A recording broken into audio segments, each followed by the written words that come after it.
오늘은 오순절 성령 강림주일입니다.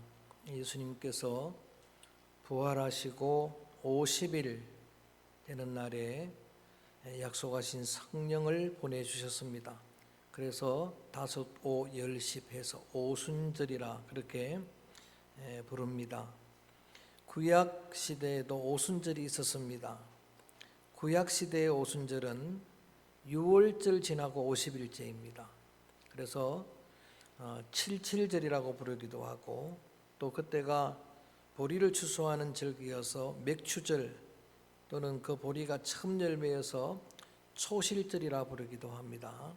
근데 신약 시대의 오순절은 부활절 후 50일입니다. 약속하신 성령을 보내주신 그런 성령 강림절, 오순절 성령 강림절이라고 그렇게 부르게 됩니다. 오순절 성령 강림 이전에 이미 태초부터 성령님은 계셨습니다.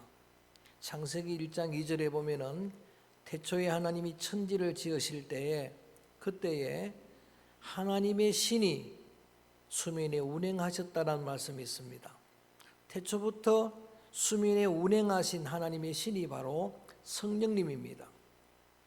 성령님은 태초부터 계시면서 천지를 창조하신 창조의 영입니다. 하나님이 지으신 그 세계가 하나님 보시기에 좋았다라고 말씀을 했는데, 창조 이전에 그 세계는 공허, 혼동, 흑암의 세계였습니다. 운행한다는 그 단어가 닭이 계란을 품는다는 단어가 동일합니다. 어미닭이 계란을 21일 동안 품으면은 21일 만에 유정란이 병아리로 부화되는 것처럼 이 혼돈의 세계가 성령님이 품어주시니까, 성령님이 운행하시니까 이렇게 아름다운 코스모스 질서의 우주가 창조된 겁니다. 하나님은, 성령님은 창조의 영입니다. 그리고 오늘은 본문 창세기 2장 7절 한 절만 정했습니다. 한번 같이 읽어봅니다. 2장 7절 말씀 시작. 여호와 하나님이 사람을 지으시고 생기를 그 코에 불어넣으시니 사람이 생명이 되니라. 아멘. 하나님이 사람을 흙으로 지으시고 그 코에 생기를 불어넣으시니 사람이 생명이 되었다라는 말씀인데, 그 흙덩이 아담에게 생기를 불어넣으신 그 생기가 바로 성령님입니다. 그 성령의 생기, 이미 창조 때부터 있었던 성령입니다. 구약 성경 이 믿음의 족장 가운데 요셉은 17살 때에 애굽으로 형들에 의해서 팔려갑니다. 13년의 세월이 지나고 그의 나이 30이 됐는데 그때에 바로 앞에 서게 됩니다. 애굽의 바로 왕이 볼 때도 요셉은 하나님의 신에 감동된 사람입니다. 성령의 사람입니다. 창세기 41장 38절에 보면은 내가 이와 같이 주의 신에 감동된 자를 어찌 찾으리요. 당대 유일하게 하나님의 신에 감동된 사람이 요셉이었습니다. 그리고 매일 새벽마다 지금 함께 묵상하는 난세의 영웅 엘리야 선지자, 영적인 암흑기에 북이스라엘 19대 왕조 중에서 가장 악했던 아합 시대에 하나님이 세우신 위대한 선지자, 그는 성령의 사람입니다. 그의 제자 엘리사가 그에게 말합니다. 당신에게 임했던 갑절의 성령이 내게 임하기를 원합니다. 그 기도를 들어주셔서 엘리사에게 갑절의 성령을 부어주셨습니다. 엘리야도 엘리사도 성령의 사람이었다라고 하는 의미입니다. 예수님도 오늘 교도관 말씀 요한복음 14장 16절 말씀 거기에 보게 되면은 성령을 약속해 주었습니다. 내가 보혜사 성령을 너희에게 보낼 것이라. 그가 내가 한 말을 생각나게 할 것이고 그가 모든 것을 가르칠 것이라. 그가 영원히 너희와 항상 함께 하리라. 보혜사 파라클레이토스 성령님을 보내주시기로 약속하셨습니다.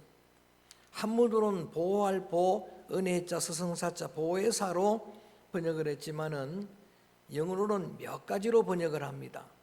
제일 첫 번째 번역이 헬퍼입니다. 돕는 자란 뜻입니다. 파라클레이토스, 곁에서 돕는다. 그가 나의 연약함을 도우시나니. 성령님은 나를 돕는 하나님이에요. 내 인생의 여정에서 내 그 험한 산행에서 나의 헬퍼, 나를 돕는 분은 성령님 하나님이십니다. 그가 유일한 여러분의 셀파가 되십니다. 그리고 또 다른 번역이 컴포터입니다. 위로자란 뜻입니다. 성령님은 위로의 영입니다. 주님이 성령님이 여러분과 함께 하실 줄로 믿습니다. 또한 번역이 카운슬러입니다. 상담가가 되신다는 의미. 여러분의 마음의 상처를 성령님이 친히 치료해 주실 줄로 믿습니다. 마지막 단어가 티처입니다. 선생입니다. 그래서 보혜사, 스승사자라고 말합니다. 내가 한 모든 것을 너희에게 가르치리라. 요한복음 15장 26절에 보면은 성령님 보혜사를 사도 요한은 보혜사, 그는 진리의 영이라고 말합니다. 진리를 깨우쳐 주시고 가르치는 성령님이 보혜사입니다. 성령님은 평강의 영입니다. 부활하신 예수님이 제자들을 만나자마자 바람을 불어넣었습니다. 그러면서 성령을 받으라 말씀하시더니 평안할지어다라고 말합니다. 이렇게 좋은 게 성령입니다. 성령은 여러분 우리에게 희망을, 꿈을 심어주는 영입니다. 요엘 선지자는 당시의 유다의 4번의 메뚜기 재앙, 또 이어지는 전쟁으로 완전히 초토화가 된 땅의 유다 백성들에게 뭐라고 말하느냐? 너희들이 이제라도 옷을 찢지 말고 마음을 찢어라. 전심으로 참회하면은 내가 나의 영을 너희에게 부어주리라. 여호와 하나님의 성령을 부어줄 것이라고 말씀을 하셨고, 성령이 임하면은 자녀들이 예언할 것이고, 늙은이가 꿈을 꿀 것이고, 젊은이가 이상을 볼 것이라. 성령님은 비전의 영입니다. 새 꿈을 꾸게 하는 영입니다. 자, 이렇게 좋은 성령님을 예수님이 승천하시기 전에 바로 500명이나 되는 무리들에게 이렇게 말씀하십니다. 너희들이 예루살렘 떠나지 않고 그 자리를 지켜내기만 하면, 그리고 약속한 성령을 믿음으로 기다리기만 하면 내가 성령을 보내주리라. 할렐루야. 성령이 임하면 너희가 권능을 받고 땅끝까지 내 정인이 되리라. 성령은 두나미스, 권능의 영이라고 말합니다. 다이나마이트, 강력한 능력의 영입니다. 스가랴 4장 6절에 힘으로 능으로 되지 않는 일, 오직 주의 영으로 될 줄로 믿습니다. 성령은 권능의 영입니다. 여러분이 아멘 크게 할지 계속 할 거예요. 성령님은 우리를 거듭나게 하는 중생의 영입니다. 요한복음 3장 5절에 보면은 사람으로서는 할 수 없지만은 어미배톡에 다시 들어갔다가 나올 수 없지만 물과 성령으로 거듭나느니라. 본어게인, 리제너레이션, 중생하게 하는 영은 성령님입니다. 그리고 성령님은 믿음의 영입니다. 성령이 없이는 하나님의 자녀가 아니라고 말합니다. 고린도전서 12장 3절 말씀에 보면은 성령이 아니고서는 누구도 그리스도를 주라 할 수 없느니라. 여러분, 예수 그리스도를 주라고 고백하게 하는 영은 성령님이에요. 믿도록 하는 영은 성령님입니다. 예수 그리스도소 키리오스, 예수님이 나의 주님입니다. 예수는, 그리스도는 나의 주님이시요. 여러분 고백하십니까? 성령 받은 증거입니다. 성령이 아니고서는 누구도 할 수 없는 일이라 그렇게 말씀하십니다. 이 약속을 예수님으로부터 받고 500명 중에 120명입니다. 확률적으로 120명의 사람들이 한 자리에 모였습니다. 같은 마음으로 기도에 전념합니다. 그랬더니 정말 하나님은 성령을 보내주셨습니다.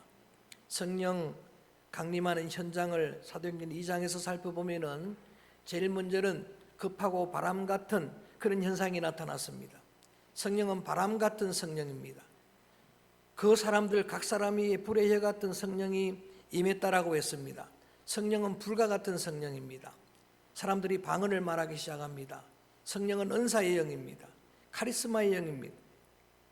자기들 스스로 보면서 이런 이야기를 합니다. 마치 우리가 새술에 취한 것 같다. 술 취한 것과 완전히 다른, 비슷하지만 다른 새술에 취했다. 술에 취하면 술이 그를 주도하는 것처럼 성령에 취하면은 성령이 저를 주도하는 줄로 믿습니다. 한나가 자기의 마음을 토로할 때에 여러분 엘리 제사장도 술 취했다 그랬습니다. 어떻게 술을 취할 수 있느냐? 아닙니다. 내 마음을 토로한 겁니다. 성령의 충만함을 입은 겁니다. 이 모습을 베드로가 지켜보더니 베드로는 설교를 하기 시작합니다. 이건 우연한 사건이 아니다. 이것은 요엘 선지자가 예언한 예언의 말씀의 성취의 사건이다. 지금 이 현상은 예언의 말씀이 성취되는 현장이다라고 그렇게 말합니다. 그날이 바로 오순절 성령 강림절입니다. 오늘 우리가 그날을 지금 기념하고 있습니다. 본격적인 성령 시대가 그때에 열리게 된 겁니다. 말씀드렸듯이 구약에도 창조 때부터도 구약의 사람들에게도 성령은 임하셨고 예수님 성자 시대도 예수님 성령으로 역사하셨지만은 지금은 성령이 주도하는 시대, 성령 하나님이 주도하는 교회 시대가 열렸습니다. 그래서 어떤 무엇보다도 우리에게 필요한 것이 성령 충만함의 은혜인 줄로 믿습니다. 사람들은 IQ를 자랑합니다. 지능 지수를 자랑합니다. 그런데 이미 IQ보다도 EQ, 이모셔널 쿼션이라고 하는 감성 지수가 중요하다고 말합니다. 그리고 이미 지금은 감성 지수 EQ보다도 NQ, 네트워크 쿼션이라고 관계가 중요하다고 가르칩니다. 관계 지수가 중요하다 그러는데 교회 안에서는 지금 시대도 SQ가 필요하다고 말합니다. 스피리추얼 쿼션입니다. 영성 지수입니다. 그렇습니다. 주의 종들에게는, 성도 여러분들에게는 지능 지수보다도 감성보다도 관계보다도 성령의 충만함이 필요합니다. 저는 저와 여러분 우리 모두가 성령의 충만함을 입게 되기를 주의 이름으로 축원합니다. 교회 시대가 열리고 성령 시대가 열리고 계속해서 주의 종들을 통해 성도들을 통해 주님의 성령은 역사했습니다. 베드로에게 성령이 임하니까 그가 한번 설교할 때에 3,000명의 사람들이 회개합니다. 한 번 설교할 때 5,000명이 회개합니다. 기도자가 부흥을 기도했는데 방법은 성령 충만함밖에 없습니다. 그랬으면 좋겠습니다. 제가 한번 설교하면 3,000명이 왔으면 좋겠습니다. 할렐루야. 여러분, 여러분에게 성령 충만함의 은혜가 있기를 축복합니다. 베드로에게, 바울에게 성령이 임했습니다. 바울이 성령의 권능이 임하니까 그가 그리스도의 복음의 증인이 됩니다. 순교를 각오하고 복음을 전하는데 가는 곳마다 교회가 생겨납니다. 교회가 부흥됩니다. 소아시아가 구원되고 유럽이 구원되고 자기가 땅끝이라고 얘기했던 로마가 구원을 얻습니다. 복음을 전하던 사도 요한이 여러분 밤모섬에 와 있습니다. 복음 때문에 핍박당하고 사지로 온 겁니다. 그런데 그에게도 성령은 임합니다. 어느 주의 날에 홀로 주의 영에 감동되어 예배했다고 했습니다. 그때에 예수 그리스도의 계시를 보게 되었고 그걸 기록하고 교회에 보낸 게 요한계시록, 우리가 수요일마다 나누는 요한계시록입니다. 지난 2000년 교회 역사는 성령 역사입니다. 이 세계의 역사가 바로 성령 역사라는 이야기입니다. 그때마다 성령이 역사하셨습니다. 지금도 교회 시대입니다. 성령 시대입니다. 저는 이렇게 믿습니다. 그 성령님이 동일한 나의 성령님이라고. 할렐루야. 그래서 오늘 우리에게도 이 보혜사 성령이 필요하고 이 보혜사 성령, 주님의 약속한 성령은 임하시게 됩니다. 예레미야 선지자는 이렇게 말합니다. 새 언약의 성령은 너희 마음에 임하리라. 옛 언약은 율법은 남편이 되어 인도하여 가던 율법인데 그걸 실패하고 말았습니다. 그래서 새 언약인 예수님은 이제 같은 내용인데 그런데 여러분 방법이 달라서 우리의 마음에 온다는 이야기. 그리스도의 성령은 우리의 마음에 임합니다. 로마서 5장 5절 말씀에 보면은 성령으로 말미암아 하나님의 사랑이 우리 마음에 부어지리라. 우리의 마음에 임하시는 성령님입니다. 바울은 말합니다. 성령이 우리 안에 내주하실 때 그 성령이 내 안에 계신 성령이 말할 수 없는 탄식으로 나를 위해 기도하신다고. 우리가 마땅히 빌 바를 모를 때 그가 친히 나를 위해 기도한다고. 누군가 기도하니 그 기도가 성령님이에요. 하늘 보좌 우편에서 기도하시는 예수님이에요. 그 기도로 우리가 살아가고 있는 겁니다. 이렇게 우리 가운데 내주하는 성령님, 그 성령님을 120명의 사모하고 기다렸던 초대교회 성도들처럼 우리 안에 사모하는 마음이 필요한 겁니다. 간절히 사모하는 심령, 그리고 주의 성령을 기다리고 기도하는 여러분에게 하나님은 오늘도 보혜사 성령을 부어 주실 줄로 믿습니다. 따라합니다. 생기를 불어넣으시니 천지도 창조한 그 생기. 여러분, 주님이 약속하신 보혜사 성령, 오늘 우리에게, 우리들 심령에, 또 우리 공동체 안에, 특별히 우리 교회 안에 충만하게 부어지게 되기를 주의 이름으로 축원합니다. 말씀드렸듯이 성령은 바람 같은 성령입니다. 불 같은 성령입니다. 생기와 같은 성령입니다. 담배와 같은 성령입니다. 성령님은 권능의 성령입니다. 하나님 이 시간 우리의 심령에 성령의 생기를 불어넣어 주시옵소서. 하나님의 바람 같은 불 같은 성령으로 내 안에 아직도 내재해 있는 내 옛사람의 잔재가 다 소멸되기를 축복합니다. 안에 남아있는 여러분 안에 쓴뿌리들이 물러가기를 축원합니다. 여러분 안에 내면의 장애물들이 다 떠나가게 되기를 주의 이름으로 축복합니다. 성령은 흑등이에게 생기를 넣어준 살리는 영이에요. 살리는 성령의 생기가 우리 안에 들어와서 진흙 같은 우리가 살아나기를 주의 이름으로 축복합니다. 여러분, 성령은 살리는 영이에요. 에스겔 골짜기의 마른 뼈들을 주의 생기가 들어가 살게 했습니다. 여호와의 군대가 되게 했습니다. 하나님, 마른 뼈와 같은 심령이 되었습니다. 그런 공동체가 되었습니다. 희망은 성령밖에 없습니다. 주의 성령을 우리의 심령의 공동체 안에 부어주시옵소서. 살려주시옵소서.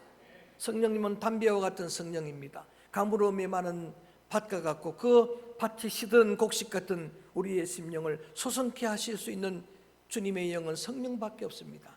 그리스도의 성령이 우리 안에 임하여 주시옵소서. 주님의 성령으로 우리의 귀가 열리게 되기를 축복합니다. 성령이 교회들에게 하시는 말씀을 들을지어다. 주의 성령의 음성을 들을 수 있도록 우리의 귀를 열어주옵소서. 주님이 우리의 눈을 열어주시기를 원합니다. 우리 안에 어둠의 역사를 보는 게 아니라 아직도 역사하시는 성령을 보는 눈을 열어주옵소서. 성령이 역사하시는 그 현장을 목도하게 우리의 눈을 열어주옵소서. 여러분의 기도가 긍정으로 바뀌게 되기를 축복합니다. 평생 부정 기도해 보세요. 부정적인 일만 겹치지만은, 그러나 이곳에 역사하시는 성령을 보도록 도와주옵소서. 성령이 하시면 될 줄로 믿습니다. 주님, 담배와 같은 성령, 생수와 같은 바람 같은 성령, 이 땅에 이 교회 가운데 부어주셔서 다시 한번 우리 한국교회가 부흥을 경험하도록, 성령은 리바이벌 부흥의 영입니다. 성령이 임하면 될 줄로 믿습니다. 말씀을 마무리를 하려고 합니다. 성령을 강조하는 사도 바울이 에베소 5장에서 세 가지를 명령을 합니다. 그 명령을 마음에 새깁니다. 기도할 때 기도 제목으로 삼습니다. 첫째로 성령의 충만함을 입으라는 겁니다. 술 취하지 말라, 성령의 충만함을 받으라. 세상의 술의 지배를 받는 심령이 아니라 성령의 지배받는 성도들, 그런 가정, 그런 교회가 되기를 축복합니다. 뿐만 아니라 성령을 따라 행하라라고 명령을 합니다. 오늘 한번 예배드리고 끝나는 게 아니라 저는 여러분의 한 주간의 삶이, 여러분의 여생이 주님과 동행하는 소중한 동행이 되기를 주의 이름으로 축원합니다. 성령을 따라가는 겁니다. 성령이 앞서가는 거예요. 그의 뒤를 내가 따라가기를 원합니다. 뿐만 아니라 성령의 열매를 맺으라라고 권면합니다. 성령의 열매는 모두가 인격의 열매입니다. 성령은 인격의 영입니다. 여러분, 우리가 성령 받고 권능 받고 복음을 전하는 일도 중요하지만, 입술로 복음을 전해서 그리스도의 복음이 증거되는 그런 역사가 있기를 바라지만은, 여러분의 삶에 맺혀지는 인격의 열매가 풍성하기를 축복합니다. 그래서 사랑, 희락, 화평, 인내, 자비, 양성, 온유, 충성, 절제 모두가 다 인격의 성령의 열매인데, 그 열매가 충만해서 하나님께는 영광이 되고 또 많은 영혼을 살리는 성령의 사람들 다 되어지기를 주의 이름으로 축원합니다. 힘으로 능으로는 할 수 없지만 주의 영으로 되느니라. 힘으로 능으로 할 수 없는 일들 하시는 능력, 주의 생기를 불어넣으시니까 흑등이가 생명이 되었더라. 리빙 소울, 살아있는 하나님의 생기의 사람이 된 것처럼 오늘 우리에게 성령 생기를 불어넣어 주옵소서. 사모한 마음으로 이 찬양을 드립니다. 성령 하나님, 나를 도우소서, 나를 만지소서. 성령 하나님, 바람 같은 불 같은 성령으로 오늘 이 시간에 우리 가운데 임하여 주옵소서. 성령 하나님, 그 하나님의 성령 임재를 사모하는 마음으로, 기도하는 마음으로, 간절한 마음으로 함께 찬양합니다.